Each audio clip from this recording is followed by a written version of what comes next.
ಮಮತಾ ಮದ್ವೆ ಮಾಡ್ಕೊಂಡು ಹೋದ ಊರಿನ ಮಧ್ಯದಲ್ಲಿ ಒಂದು ಕೊಳಕು ಕೊಳ ಇತ್ತು. ಅವರ ಅತ್ತೆ ಮನೆಗೆ ಅವಳು ಬರ್ತಾಳೋ ಇಲ್ವೋ, ತಕ್ಷಣ ಅವಳಿಗೆ ಆಚೆನೆ ವಾಂತಿ ಬಂದ್ಬಿಡುತ್ತೆ.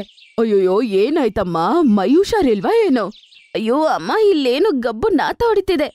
ರಾಕೇಶ್ ಅಮ್ಮ ಅವರಿಬ್ಬರಿಗೂ ಗೃಹ ಪ್ರವೇಶ ಮಾಡಿ ಒಳಗಡೆ ಕರ್ಕೊಂಡೋಗ್ತಾರೆ. ಅಮ್ಮ ಸೊಸೆ, ನೀನು ರೆಸ್ಟ್ ತಗೋ, ಬೇರೆ ಕೆಲ್ಸ ಆಮೇಲೆ ನೋಡ್ಕೊಳ್ಳೋಣ. ಸರಿ ಅತ್ತೆ. ಮಮತಾನ ಅವ್ರ ಅತ್ತೆ ರೂಮ್ಗೆ ಕರ್ಕೊಂಡು ಹೋಗ್ತಾರೆ. ಇಲ್ಲಿನವರೆಗೂ ಅಂತೂ ರಾಕೇಶ್ ಅವ್ರ ಅಮ್ಮನ ಜೊತೆನೇ ಇರ್ತಿದ್ದ. ಈಗ ಮನೆಗೆ ಇನ್ನೊಬ್ರು ಬರ್ತಾರೆ. ಮಮತಾ ಅಂತೂ ಒಂದು ಸಾಧಾರಣವಾದ ವ್ಯವಸಾಯ ಮಗಳು. ರಾಕೇಶ್ ಕಷ್ಟಪಟ್ಟು ಸಂಪಾದನೆ ಮಾಡಿ ಮನೆ ನೋಡ್ಕೋತಿದ್ದ. ಹಂಗೆ ರಾತ್ರಿ ಆಗತ್ತೆ. ಅಮ್ಮ ಸೊಸೆ, ರಾತ್ರಿ ಆಯ್ತು. ಇವತ್ತು ಮೊದಲನೇ ದಿನ ನೀನು ಮನೇಲಿ ಅಡ್ಗೆ ಮಾಡ್ಬೇಕು. ನಿನ್ಗೇನ್ ಮಾಡ್ಬೇಕು ಅನ್ಸುತ್ತೋ ಅದನ್ ಮಾಡು. ನಿಮ್ಮಂತ ಒಳ್ಳೆ ಸೊಸೆ ಈ ಪ್ರಪಂಚದಲ್ಲಿ ಇರ್ತಾರಂತ ನಾನು ಅನ್ಕೊಂಡೇ ಇರ್ಲಿಲ್ಲ. ನಮ್ಮಮ್ಮ ಅಮ್ಮನೇ ಅದಕ್ಕೆ ಒಳ್ಳೆಯವರು. ಯಾವಾಗ ಅವ್ರ ಅತ್ತೆ ಆಗಕ್ಕೆ ಪ್ರಯತ್ನ ಪಡ್ತಾರೆ, ಅವಾಗ ಕೆಟ್ಟೋರಾಗ್ತಾರೆ. ಅತ್ತೆ ಆಗುವ ಅವಶ್ಯಕತೆನೇ ಇಲ್ಲ, ತಾಯಿಯಾಗೆ ಇರ್ತೀನಿ. ಅವಳು ಕಿಚನ್ಗೆ ಹೋಗ್ತಿದ್ದಂಗ್ಲೆ ಕಿಟಕಿಯಿಂದ ಅವಳು ಆ ನದಿಯನ್ನ ನೋಡ್ತಾಳೆ. ಚೀಚಿ, ಈ ಊರವ್ರು ಏನಪ್ಪ ಇಷ್ಟು ಕೊಳಕಾಗಿಟ್ಕೊಂಡಿದ್ದಾರೆ ಈ ನದಿಯನ್ನು. ಮೊದಲು ಈ ಕಿಟಕಿನ ಮುಚ್ಬಿಡೋಣ ಫಸ್ಟ್. ಅವಳು ಕಿಟಕಿ ಮುಚ್ತಾಳೆ, ಆಮೇಲೆ ಅಡ್ಗೆ ಮಾಡ್ತಾಳೆ. ಆಮೇಲೆ ಎಲ್ಲಾರು ಕುತ್ಕೊಂಡು ತಿನ್ನಕ್ ಶುರು ಮಾಡ್ತಾರೆ. ಅಡ್ಗೆ ತುಂಬಾ ರುಚಿಯಾಗಿ ಮಾಡಿದ್ಯಾ ತಾಯಿ ನೀನು. ನೀನಂತೂ ನಂಬರ್ 1 ಮುಟ್ಟಾಳ ಕಣೋ. ಹೌದು, ನೀನು ನಂಬರ್ 1 ಮುಟ್ಟಾಳ. ನೀವೇ ನದಿಯನ್ನು ಇಷ್ಟು ಕೊಳಕ್ ಮಾಡಿದ್ದು. ಮುಟ್ಟಾಳ ನಿನ್ ಗಂಡನೇ ದಿನ ಕುಡ್ದು ಬಂದು ಈ ನದಿಯಲ್ಲೇ ವಾಂತಿ ಮಾಡ್ತಾನೆ ಅನ್ಸತ್ತೆ. ಇದೆಲ್ಲ ಕೊಳಕಾಗಿರೋದು ಅವನ್ ಕಾರಣದಿಂದಾನೆ. ಅತ್ತೆ, ಆಚೆ ಏನೋ ಜಗಳ ಮಾಡ್ತಿದಾರ ಅನ್ಸುತ್ತೆ, ಬನ್ನಿ ಹೋಗ್ ನೋಡೋಣ.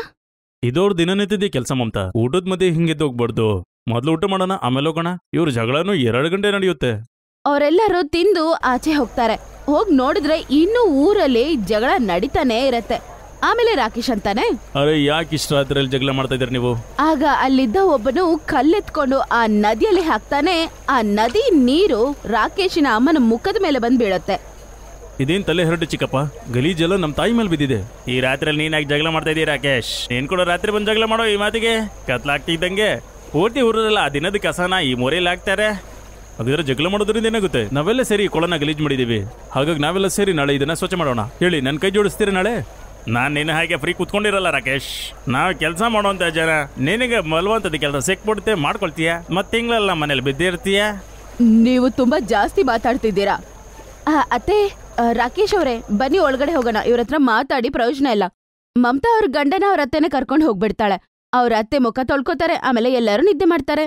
ಬೆಳಗ್ಗೆ ರಾಕೇಶ್ ಚಾಯ್ ನಾಷ್ಟ ತಿಂದು ಕೆಲ್ಸಕ್ಕೆ ಹೋಗ್ಬಿಡ್ತಾನೆ. ಅದೇ ದಿನ ಸಾಯಂಕಾಲ ಇಬ್ಬರು ಹೆಂಗಸರು ಬರ್ತಾರೆ.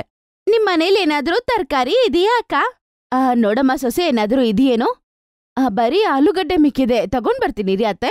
ಆಲೂಗಡ್ಡೆ ತಗೊಂಡ್ ಬಂದು ಕೊಡ್ತಾಳೆ.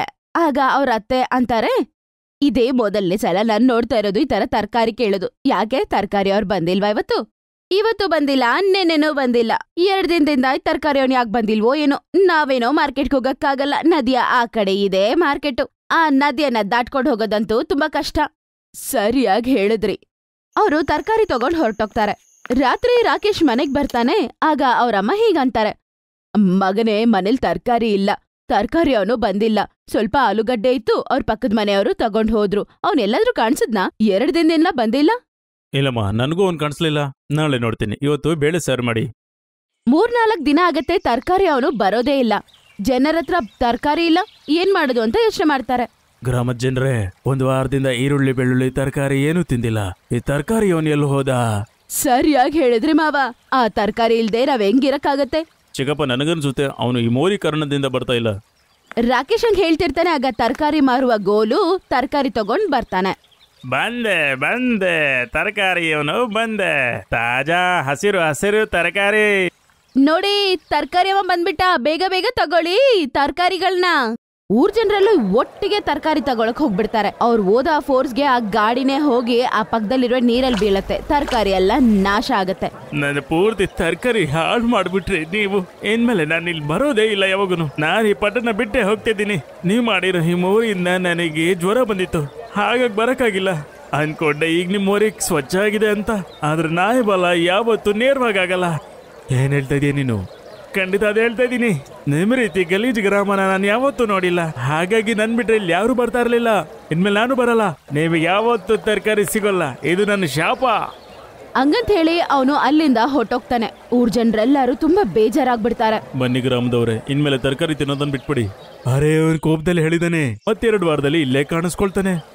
3 ತಿಂಗಳು ಹೊರಟೋಗತ್ತೆ, ಆದ್ರೂ ಆ ತರಕಾರಿ ಮಾರುವವ ಬಂದೇ ಇಲ್ಲ. ಊರ್ ಜನರೆಲ್ಲರೂ ತುಂಬಾ ಬೇಜಾರಾಗಿರ್ತಾರೆ. ಮಮತಾ ಅಮ್ಮ, ಬಿಸಿಲು ಜಾಸ್ತಿ ಇರೋದ್ರಿಂದ ನನ್ನ ಕೆಲಸ ನಿಂತೋಗಿದೆ. ಬಡತನದಲ್ಲಿ ಹಿಟ್ಟು ಒದ್ದೆ ಆಯ್ತಂತೆ, ಹಂಗಿದೆ ಕತೆ. ಯೋಚನೆ ಮಾಡ್ತಾ ಕೂತ್ರೆ ಏನ್ ಮಾಡಕ್ಕಾಗಲ್ಲ ಅತ್ತೆ. ಬಿಟ್ರೆ ಹಿಟ್ಟು ಒದ್ದೆ ಆಗತ್ತೆ, ಆದ್ರೆ ಕಷ್ಟಪಟ್ರೆ ಇದನ್ನೇ ಅವಕಾಶವಾಗಿ ಬದಲಾಯಿಸ್ಕೋಬಹುದು. ನನ್ಗೇನು ಅರ್ಥ ಆಗಿಲ್ಲ ಮಮತಾ, ನೀನೇನ್ ಹೇಳಕ್ ಬಯಸ್ತಾ ಇದೀಯಾ? ನಾನೊಂದ್ ವಿಷಯ ಯೋಚನೆ ಮಾಡಿದೀನಿ, ಆದ್ರೆ ಇದ್ರ ಬಗ್ಗೆ ಅಪ್ಪನ ಹತ್ರ ಮಾತಾಡ್ಲೇಬೇಕು. ಸ್ವಲ್ಪ ಹೊತ್ತು ನನ್ ಜೊತೆ ಅಮ್ಮನ್ ಮನೆಗ್ ಬರ್ತೀರಾ ನಾಳೆ?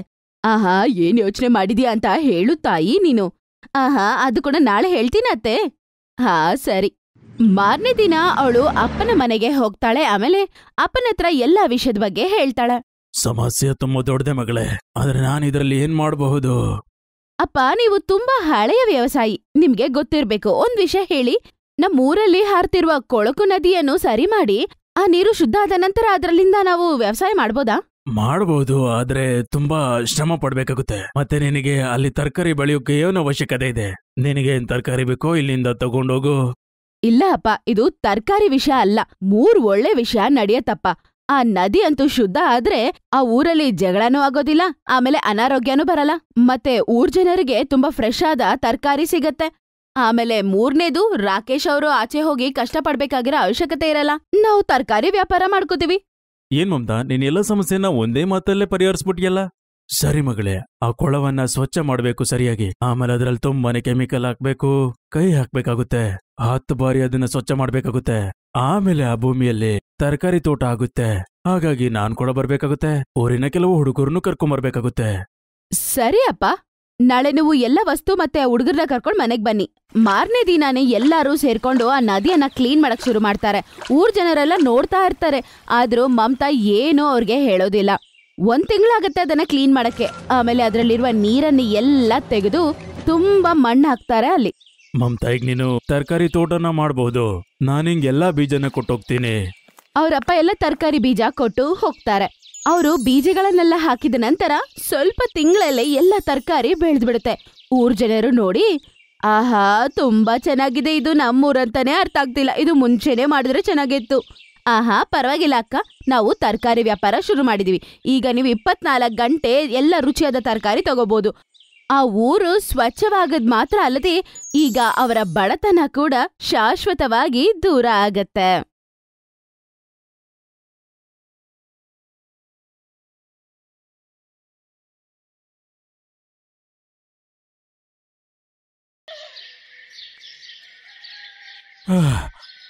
ಸೋನು. ಅಪ್ಪ, ನಡಿ, ತುಂಬಾ ಬಿಸಿಲಾಗ್ತಾ ಇದೆ, ಈಗ ಮನೆಗೆ ಹೋಗೋಣ. ಈಗ ಆಗ್ತಾ ಇಲ್ಲ. ನಾನು ನಿಮ್ಗೆ ಹೇಳಿದೆ, ಇದು ಇರ್ಲಿ ಬಿಡಿಯಪ್ಪ, ನಾನು ಮಾಡ್ತೀನಿ. ಹೇಳಿದೆ, ಆದ್ರೆ ನೀನು ಒಬ್ಬನೇ ಹೇಗ್ ಮಾಡ್ತೀಯಾ? ಇಷ್ಟು ದೊಡ್ಡ ಜಮೀನು ತಯಾರು ಮಾಡೋದಕ್ಕೆ ಸಮಯ ಹಿಡಿಯುತ್ತಲ್ಲ. ಅದನ್ನೇ ನಾನು ಹೇಳ್ತಾ ಇದ್ದೀನಪ್ಪ. ನೀವು ಮನೆಗೆ ಹೋಗಿ ನಾನು ಮಾಡ್ತೀನಿ. ಇಲ್ಲ, ನೀನು ಜೊತೆಲ್ ಬಾ, ರೋಟಿ ತಿನ್ಕೊಂಡು ಮತ್ತೆ ಸಾಯಂಕಾಲ ಬರೋಣ. ಅಪ್ಪ, ಅಷ್ಟಲ್ಲೇ ಕತ್ಲಾಗ್ಬಿಡುತ್ತೆ. ನೀವು ನಡೀರಿ, ನಾನು ಬರ್ತೀನಿ. ಅರೆ, ಹಠ ಮಾಡಬೇಡ, ಬಾ ನನ್ನ ಜೊತೆ. ಇವತ್ತು ರಜಾ ಅನ್ಕೋ. ಅಪ್ಪ, ರೈತನಿಗೆ ಯಾವತ್ತೂ ರಜಾ ಇರೋದಿಲ್ಲ. ಅರೆ, ನಾನು ಹೇಳಿದ್ನಲ್ಲ, ರಜಾ ಆಯ್ತು, ನೀಗ ನಡಿ, ಬಾ ನನ್ನ ಜೊತೆಗೆ. ಇದೊಂದು ಚಿಕ್ಕ ಕುಟುಂಬದ ಕಥೆಯಾಗಿತ್ತು. ಕಿಶನ್ ಮಗಳಾದ ಗಂಗಾ, ಮಗನಾದ ಸೋನು ಮತ್ತೆ ಅವರ ಹೆಂಡತಿಯ ಜೊತೆ ಜೀವಿಸ್ತಿದ್ದ. ಊರೇನು ಅಷ್ಟು ದೊಡ್ಡದಾಗಿರ್ಲಿಲ್ಲ, ಎಲ್ಲಾರ ಮನೇನೂ ತುಂಬಾ ದೂರ ದೂರ ಇರ್ತಿತ್ತು. ಕಿಶನ್ ಅವರ ಮನೆ ಕೂಡ ತೋಟದಿಂದ ತುಂಬಾನೇ ದೂರ ಇರ್ತಿತ್ತು. ಮನೆಗ್ ಬರ್ತಾರೆ. ಬಂದ್ರ ಇಬ್ರು? ಬನ್ನಿ ಬನ್ನಿ, ನಿಮ್ಗೆ ಊಟ ಬಡಿಸ್ತೀನಿ. ಮತ್ತೆ ಕೆಲ್ಸ ಎಲ್ಲ ಮುಗೀತಾ? ಇಲ್ಲಮ್ಮ, ಅಪ್ಪ ಇವತ್ತು ರಜಾ ಮಾಡು ಅಂದ್ರು. ನನ್ನನ್ನು ಹಾಗೆ ಕರ್ಕೊಂಬಂದ್ಬಿಟ್ರು. ಏನು ರಜಾನಾ? ಅರ್ಥ ಆಗಿಲ್ಲ. ಅರೆ ಗಂಗಾ, ಹೊರಗಡೆ ಹೋಗ್ ನೋಡು, ಎಷ್ಟೊಂದು ಬಿಸಿಲಿದೆ ಅಂತ. ಯಾರಿಗಾದ್ರೂ ಆರೋಗ್ಯ ಹಾಳಾದ್ರೆ ಇನ್ನೂ ಕಷ್ಟ. ಮತ್ತೆ ಮೋನ ಎಲ್ಲೋದ್ಲು? ಅವಳು ನೀರ್ ತರಕ್ ಹೋಗಿದ್ದಾಳೆ. ಅಪ್ಪ, ಎಷ್ಟು ಸಾರಿ ಹೇಳಿದೆ ನಿಮ್ಗೆ, ಒಂದು ನಲ್ಲಿ ಹಾಕಿ ಅಂತ. ಮೊದ್ಲು ಅಮ್ಮ, ಈಗ ಅಮಾಯಕ ಮೋನ ಎಷ್ಟು ದೂರದಿಂದ ನೀರು ತರ್ತಾರೆ. ಏನಾಯ್ತು ಮಗನೆ? ನೀವಿಬ್ರು ಕೂಡ ನಮ್ಗೋಸ್ಕರ ಎಷ್ಟು ಕಷ್ಟ ಪಡ್ತೀರಾ? ಅಮ್ಮ, ಆದ್ರೆ ನಲ್ಲಿ ಇರ್ಬೇಕಲ್ವಾ? ಸರಿ ಹೇಳ್ತಾ ಇದೀಯ ನೀನು. ಸರಿ ನಡಿ, ಈ ಬಾರಿ ಫಸಲು ಬಂದ್ಮೇಲೆ ಎಲ್ಲದಕ್ಕಿಂತ ಮೊದಲು ನಲ್ಲಿ ಹಾಕಿಸ್ತೀನಿ. ಸೋನು ಕಿಶನ್ ಹತ್ರ ಪ್ರಮಾಣ ತಗೊಂಡ ತಕ್ಷಣ ಅವನಿಗೆ ಸಂತೋಷ ಬರುತ್ತೆ. ಮತ್ತೆ ಅವನು ಊಟ ಮಾಡಕ್ಕೆ ಶುರು ಮಾಡ್ತಾನೆ. ಅದು ರೀ, ನಿಮ್ಮತ್ರ ಏನೋ ಕೇಳ್ಬೇಕಂತಿದ್ದೆ. ಹೇಳು ಗಂಗಾ. ಅವಳಿಗೆ ಮದ್ವೆ ಮಾಡೋದಿದ್ಯಾ ಇಲ್ವಾ? ಹಾ ಮಾಡೋಣ, ತುಂಬಾ ಜೋರಾಗಿ ಮಾಡೋಣ. ಇರ್ಲಿ ಬಿಡಿಯಪ್ಪ, ನಮ್ಗೇನು ಕಷ್ಟ ಕಡಿಮೆ ಇದೆಯಾ? ಮತ್ತೊಂದು ತಗೋಬೇಕಾ? ಬೇಗ ಅವನಿಗೆ ಮದ್ವೆ ಆದ್ರೂ ಮಾಡಿದ್ರೆ ಪಾಪ ಅವನ್ ಲೈಫ್ ಕೂಡ ಚೆನ್ನಾಗಿರತ್ತೆ ರೀ, ಏನಂತೀರಾ? ಸೊಸೆ ಮನೆಗ್ ಬಂದ್ರೆ ನಮ್ಮ ಹಣೆ ಬರಹ ಕೂಡ ಬದ್ಲಾಗತ್ತೆ. ಹೌದು, ಅಮ್ಮ ಹೇಳೋದ್ ಸರಿನೇ ಅಲ್ವಾ? ಅಮ್ಮ, ನೀನು ಹೇಳ್ತಾರದ್ ನೋಡಿದ್ರೆ ಆಕೆ ಬಂದ್ಮೇಲೆ ಆಕಾಶದಿಂದ ಹಣ ಉದುರೋ ತರ ಹೇಳ್ತಾ ಇದೀಯ. ಮೊದಲು ಸ್ವಲ್ಪ ಹಣ ಉಳಿತಾಯ ಮಾಡೋಣ, ಮತ್ತೆ ಅದ್ರ ಬಗ್ಗೆ ಯೋಚನೆ ಮಾಡೋಣ. ತುಂಬಾ ತಿಂಗಳು ಕಳೆದು ಹೋಗತ್ತೆ. ಕಿಶನಿನ ಬೆಲೆ ತುಂಬಾ ಚೆನ್ನಾಗಿ ಬೆಳೆದಿರುತ್ತೆ. ಈ ಸಲ ಅವನು ಒಳ್ಳೆ ರೇಟ್ಗೆನೆ ಮಾರಿರ್ತಾನೆ. ಅವನು ಪಾಪ ಒಳ್ಳೆ ದುಡ್ಡನ್ನ ಸಂಪಾದನೆ ಮಾಡಿರ್ತಾನೆ. ಅವರು ಪ್ರಮಾಣ ಮಾಡ್ದಂಗೆ ಮನೆಯಲ್ಲಿ ಅವರು ಒಂದು ಹ್ಯಾಂಡ್ ಪಂಪ್ನ ಹಾಕಿಸ್ತಾರೆ.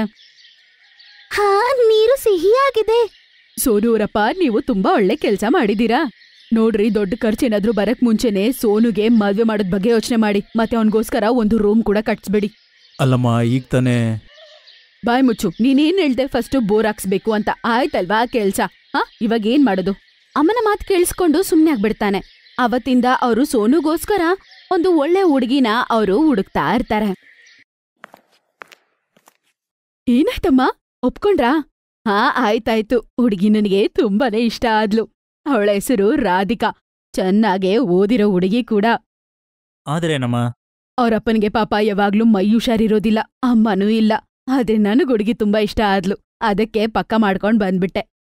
ನನಗೆ ತುಂಬಾ ಬುದ್ಧಿವಂತೆ ಅನಿಸ್ತು. ನಾವು ಹಾ ಅಂತ ಹೇಳಿದೇವಿ.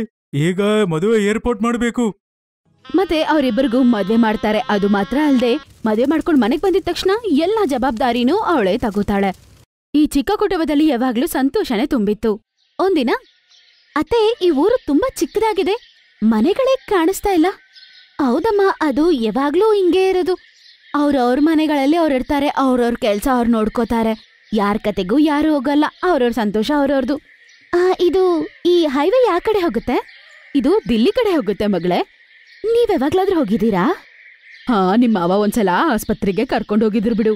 ಒಬ್ಬ ರೋಡ್ ಹೆಂಗಿದೆ ಗೊತ್ತಾ ಮಗಳೇ? ಜರ್ರು ಅಂತ ಹೋಗ್ಬಿಟ್ಟ ಬಸ್ ಅವನು. ಹಾಗಾದ್ರೆ ಇಲ್ಲಿಂದ ದಿಲ್ಲಿ ತುಂಬಾ ಹತ್ರ ಅನ್ಸತ್ತಲ್ಲ ಅತ್ತೆ? ಆದ್ರೆ ನೀನ್ ಯಾಕೆ ಕೇಳ್ತಿದ್ಯಮ್ಮ? ಏನಿಲ್ಲ, ಸುಮ್ನೆ ಕೇಳ್ತಿದ್ದೆ ಅಷ್ಟೇ. ಗಗ್ಗ ಯಾಕೆ ಕೇಳ್ತಿದ್ದಾಳೆ ಈ ತರ ಅಂತ ಅವಳಿಗೆ ಅರ್ಥ ಆಗ್ತಾ ಇಲ್ಲ. ಹಿಂಗೆ ಕಾಲ ಕಳೆದು ಹೋಗುತ್ತೆ. ಮತ್ತೆ ಒಂದಿನ ಅವರಿಬ್ರು ತಲೆ ಹಿಡ್ಕೊಂಡ್ ಕೂತಿರ್ತಾರೆ. ಆಗ ಮನೆ ಸೊಸೆ ಚಾಯ್ ತಗೊಂಬರ್ತಾಳೆ. ಏನಾಯ್ತು ಮಾವ, ಏನಾದ್ರೂ ಪ್ರಾಬ್ಲಮಾ? ಮಗಳೇ, ಈ ಬಾರಿ ತುಂಬಾ ವಿಪತ್ತಾಗಿದೆ. ಈ ಬಾರಿ ಮಳೆ ತುಂಬಾ ಕಡಿಮೆ ಆಯ್ತು. ಪೂರ್ತಿ ಬೆಳೆ ಒಣಗ್ತಾ ಇದೆ. ಅಮಾಯಕ ಸೋನು ನಲ್ಲಿಯಿಂದ ನೀರು ತುಂಬಿಸಿ ಆಗ್ತಾ ಇದ್ದಾನೆ. ನಮ್ಮ ಪರಿವಾರಕ್ಕೆ ತುಂಬಾನೇ ದುರದೃಷ್ಟ ಬಂದಿದೆ. ಆದ್ರೆ ಹೋದ್ಸಲ ಚೆನ್ನಾಗ್ ಮಳೆ ಬಂದಿತ್ತಲ್ವಾ? ರಾಧಿಕಾ, ಆಗ್ ಬಂದಂತ ಮಳೆಗೆ ಅರ್ಧ ಬೆಳೆ ಕೊಚ್ಕೊಂಡು ಹೋಯ್ತು. ರೈತರದೆಲ್ಲ ಇದೇ ಸಮಸ್ಯೆನೆ. ಮಳೆ ಕಡಿಮೆ ಬಂದ್ರೆ ಕಷ್ಟ, ಮತ್ತೆ ಹೆಚ್ಚಾದ್ರೂ ಕಷ್ಟ.